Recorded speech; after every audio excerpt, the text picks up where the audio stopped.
Update. After 30 years, the boiler on my machine became pitted and started leaking. Since those days, they changed from a steel boiler to an aluminum one. I'm not sure if that's an improvement or not, but it does mean that I could no longer get replacement parts. So I got the latest model. Since I found that some changes were more than cosmetic, I'm adding this section to the top of the review. I'm also lowering my rating by 1 star. In some ways, the quality has gone down by several stars, but in some ways it has improved. However, there's no negative effect on the quality of the beverages. The first thing I noticed when I went to plug it in was the new cord. The old cord's design was similar to this power cord with the right angles. I can no longer place the unit at its old location and needed to move it several inches further from the wall. It's also a bit awkward having a thick cord sticking straight out of the socket instead of at a right angle, so I have a replacement cord on order. Another issue is that it comes with a 2-prong cord. The unit isn't grounded as well, and I noticed that I felt a slight tingle when touching the metal lightly. I read the difference in ground potential by holding one lead of a voltmeter in one hand while touching the outside of the Gaggia with the other lead. I measured between -15 MV and 15 MV. It's not enough to be harmful, but I don't like touching appliances that feel as if they are leaking electricity. The case itself is made of thinner metal than my old one. It also weighs less because of that. Aside from it being a cost-cutting measure, it also means that when I go to twist the portafilter into place, the machine will move unless I steady it with my other hand. It also gets much hotter to the touch, but nowhere near burning hot.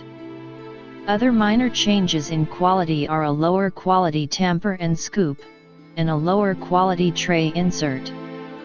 The top of the drip tray still uses a quality polished metal piece, but the piece under it is now plastic. That piece is far less visible, and none of these changes should make a functional difference. The pump is actually quieter than on the old model. Another upside is the price.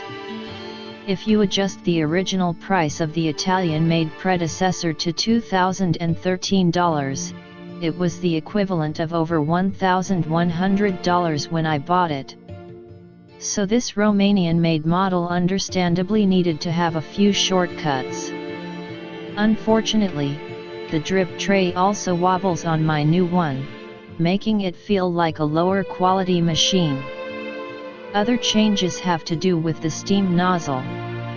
The steam knob is now bigger and more robust than the ones on the original machines. That makes it much easier to turn off from a full-on position and vice versa. The downside is that the old one was on the front and this is on the right side. With the old configuration, you could hold the pitcher with your right hand and operate the knob with your left. You also had the option of using the opposite hands, but on this one, you have to control the pitcher with your left hand unless you want your hand twisted backwards to use the knob. The portafilter has also changed. The current one is thicker, heavier, and more robust. It seems like an improvement in quality. The old one had a pivoting piece that could be pushed forward to retain the basket when you hit it against a knockbox to empty it. With the new one, the basket is held firmly in place by an inner ring with the proper amount of tension. This is also more practical when using the new Perfect Crema baskets. The old model was able to sit on a counter with the basket level, while the new one isn't, but that's true of virtually any on the market these days. The newer design seems nicer overall, but on the old one, taking the basket out for cleaning took zero effort. Overall, there are shortcuts in quality for things that don't directly affect the unit's ability to make a good quality coffee drink. And there are improvements in areas that do directly affect the quality of the drink. So it's worthy of 4 stars, but despite the shortcomings, the improvements might result in making better beverages with a much smaller learning curve for new users. Update 2. I wasn't getting the results I hoped for with the steam wand. I figured that it would be a good wand for a beginner, and that pretty much describes it. It takes lots of experience to get good microfoam with a traditional steam wand, so this one should help a beginner. The foam has much larger bubbles than what you might see at a coffee house, and if you swirl the steamed milk afterwards, it will be closer to what you expect. I researched it and found that there's a chrome version of the Panarella attachment that makes much better steamed milk. I ended up buying a latte art Panarella wand that can work much as a traditional steam wand, and it attaches the same way as the original. It's great for those with experience who found the included wand disappointing. Look for an online video that compares the wands I mentioned, and you will have a better notion of what to expect and how to use it. I also found that the pressurized portafilters that come with this machine do a good job, but the traditional baskets might be slightly better. However, the non-pressurized baskets are more finicky, require you to learn the exact ground you need, the exact quantity, and how to tamp things right. The pressurized baskets will satisfy all but the most critical. Ultimately, all this means that the changes are a good advantage to new users, and not a major problem for very experienced users, who may prefer to get accessories. Original review. When I got my Gaggia several decades ago, it was not yet called a classic. It was called a coffee Gaggia. About 20 years ago this was based on my original review date. Some minor changes were made, and the unit was renamed Classic. The new coffee Gaggia is not the same as this machine. This machine has a robust build, and high-quality parts.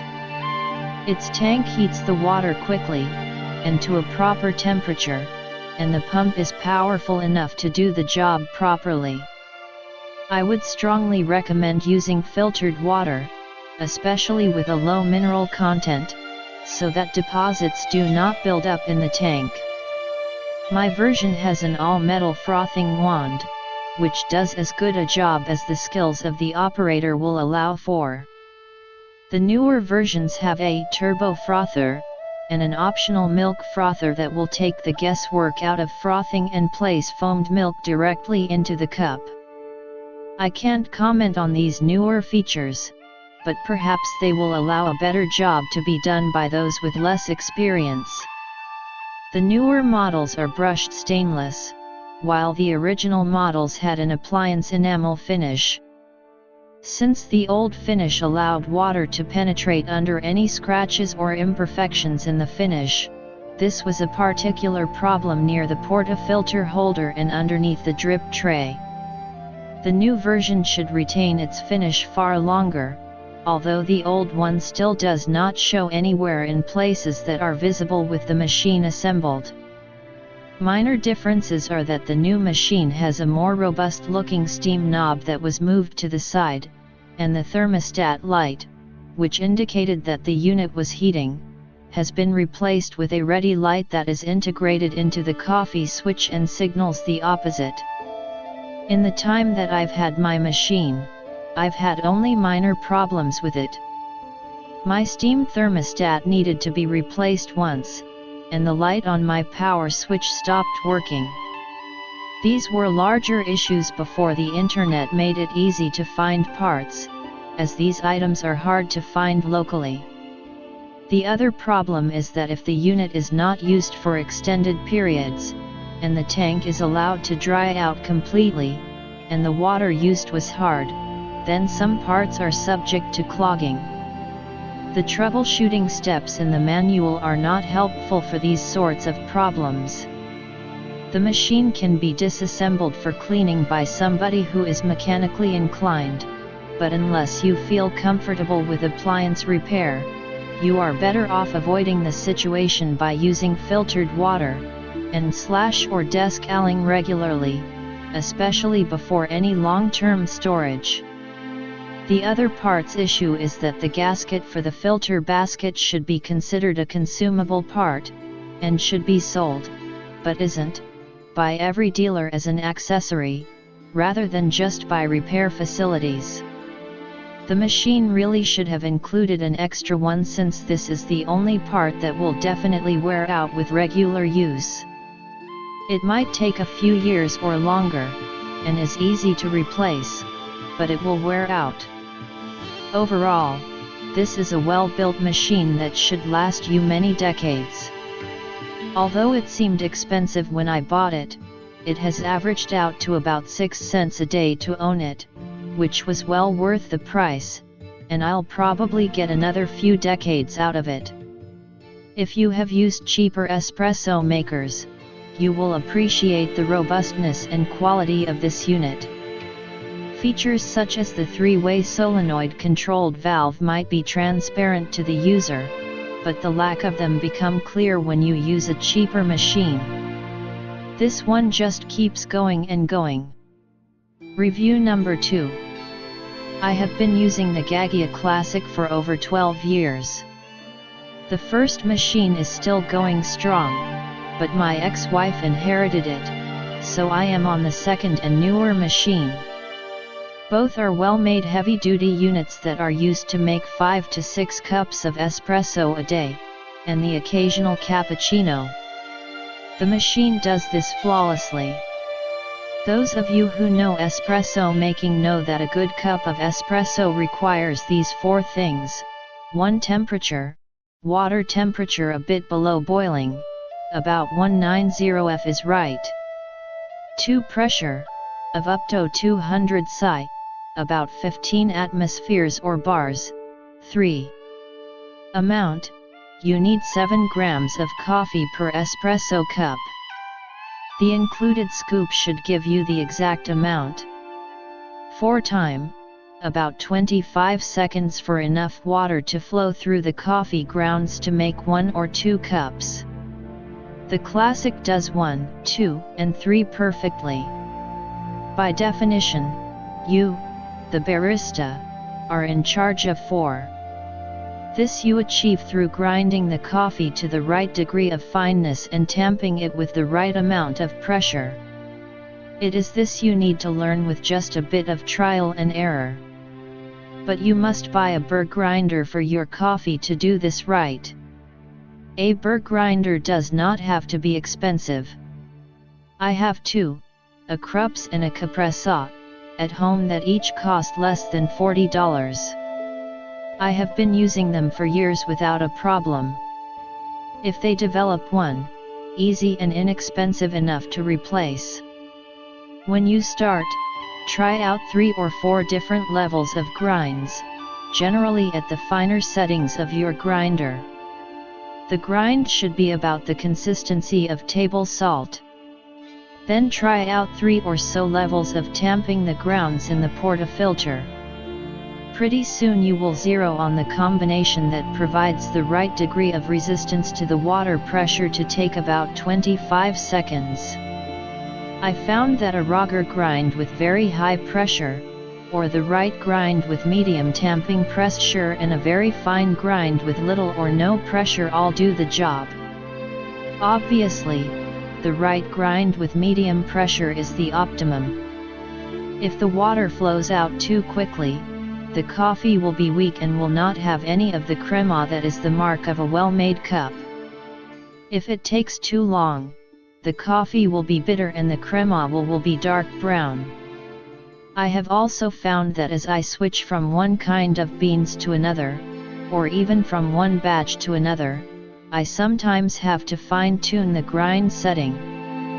In my experience, it is very difficult to buy pre-ground coffee, or have it ground by the seller, such that it makes good espresso in my machine.